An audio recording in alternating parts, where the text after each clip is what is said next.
Apa benar tuduhan sebagian orang bahwa menaati pemerintah seperti di negeri ini merupakan akidah Murji'ah?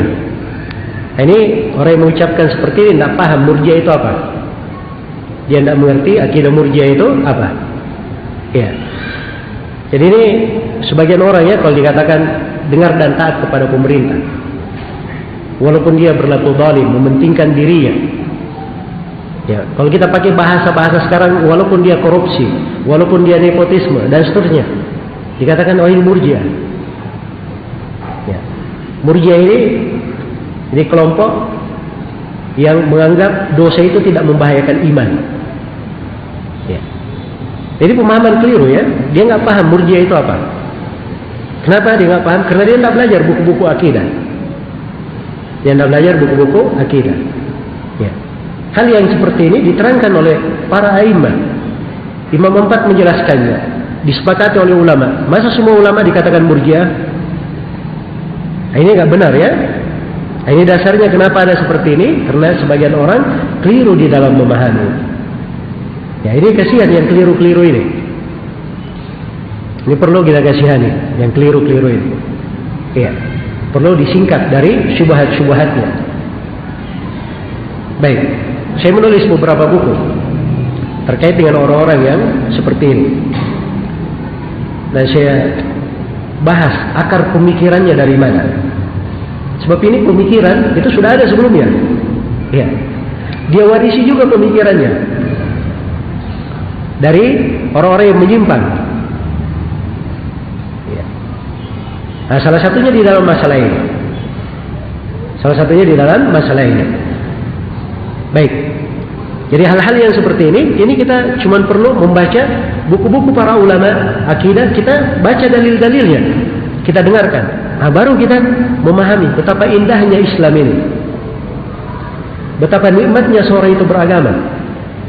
Ya, coba bayangkan kalau umat ini kerjanya cuma mengeritik pemerintah di atas mimbar, mencaci maki penguasa, ya, kerjanya melakukan pemberontakan, kudeta. Apa jadinya manusia?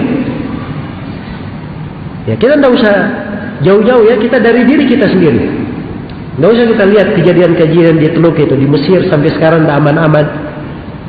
Di Libya ini sekarang orang-orang teriak. Ya, mereka berangan-angan sampai kata masih di masa Qaddafi dulu, walaupun dia zalim tapi aman. Ya. Di Tunisia, di Yaman, kita tidak usah jauh-jauh lihat mereka. Kita lihat diri kita sendiri aja. Dari semenjak yang dikatakan namanya reformasi dari tahun 98 sampai sekarang kita masih merasakan apa? Pahitnya. Ini perbuatan keluar dari perintah syariat. Iya. Nah, boleh dibenarkan. Ini milisi akidah. Itu tadi yang saya katakan. Kalau kita berpegang dengan akidah yang benar, pemerintah kita bersabar. Itu akidah yang benar. Seorang tidak menunggu berapa lama, sabar saja, insya Allah kan Allah ganti yang lebih baik darinya. Nah, itu akidah yang benar. Ya. Tapi karena orang-orang keluar dari akidah yang benar, akhirnya dia mengangkat senjata, ya, kemudian melakukan perlawanan, mengkudeta. Nah, inilah yang menyebabkan apa? Terjadinya kerusakan di tengah manusia, hilang keamanan. Tidak dia pikirkan nyawa yang melayang. Satu jiwa ya yang meninggal, subhanallah.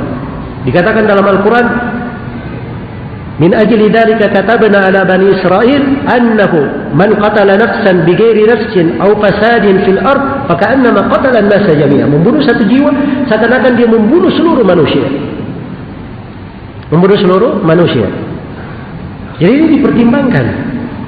Ya, karena itu keyakinan yang benar itu akan membawa seseorang untuk bersikap benar pula, ya, dan selamat dari fitnah-fitnah di dalam hal ini. Ya, kalau ada kritikan, ada nasihat, sampaikan kepada yang bersangkutan, jangan ribut-ribut. Nah, itu jangan Nabi kan? Ya, kalau cinta kepada Nabi, ikuti Nabi. Rasulullah Sallallahu Alaihi Wasallam bersabda, ya, haditsnya tegas dari Nabi Sallallahu Alaihi Wasallam, diriwayatkan oleh Ibnu Abi Asim dalam Kitabus Sunnah dan selainnya. Nabi bersabda, "Man kana indahu nasihatun lidhi sultan fala yubdiha alaniya wal ya'khudh bi yadihi wal yansakhu sirra fa in qabila minhu fadak wa illa faqad adda ma alayhi. Siapa yang punya nasihat kepada penguasa, jangan dia sampaikan terang-terangan.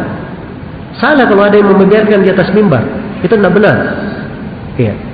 Tidak ada dari para ulama yang melihat kemungkaran penguasa lalu dia bicara di atas mimbar. Itu tidak ada dalam sejarah para ulama kita. Tidak ada dalam buku-buku akidah mereka.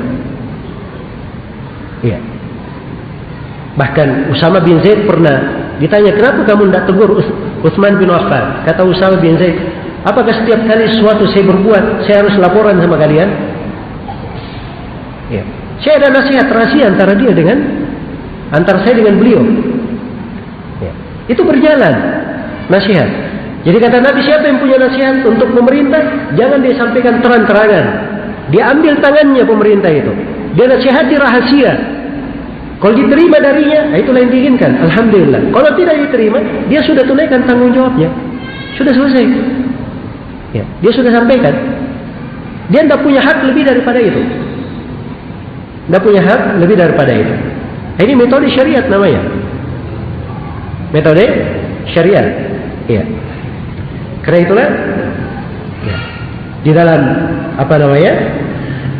masalah ya, merubah dari kezaliman pemerintah ini, yaitu caranya bukan dengan cara ribut-ribut seperti itu, tapi caranya dengan bersabar, caranya dengan mendoakan penguasa.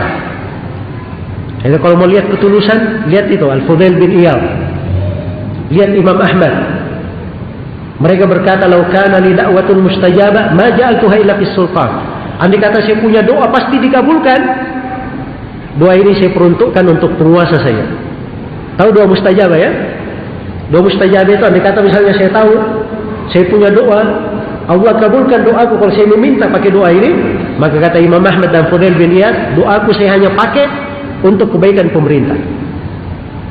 Karena dengan baiknya pemerintah itu kebaikan untuk segenap hamba dan negeri. Nah, ini orang yang jujur namanya. Kelihatan keikhlasan itu, ketulusan. Ya, bukan dunia yang dia pikirkan, bukan kekuasaan, bukan kebencian. Ya. Nah, ini yang mewarnai kehidupan masyarakat. Ya, kalau ini berjalan di dalam sanubari setiap muslim dan muslimah, insya Allah akan aman negeri ini. Akan baik hal tersebut. Ya, jadi perlu banyak kesabaran. Baik.